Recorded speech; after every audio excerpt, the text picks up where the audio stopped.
So the next question we have is it normal for the donor area to sting after 10 days? I think generally speaking, initially when I first started doing FUE, probably the answer to that question was no.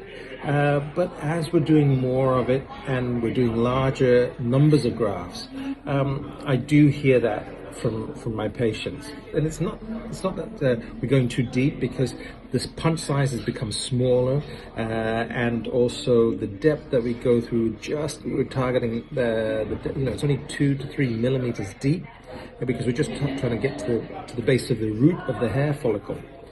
But if you can imagine, there's just tiny little holes that are about 7 to 8 millimeters in diameter, and if you have a couple of thousand of those, what happens is they seal up by a blood clot, and then as they heal, the skin contracts. And if you've got a couple of thousand of those contracting all together, it can cause some stretching and some stinging, but more commonly what people report is just irritation. And they really want to rub or itch the back of their head, and generally by day 4, day 5 that settles. So that's very short-lived with regards to that.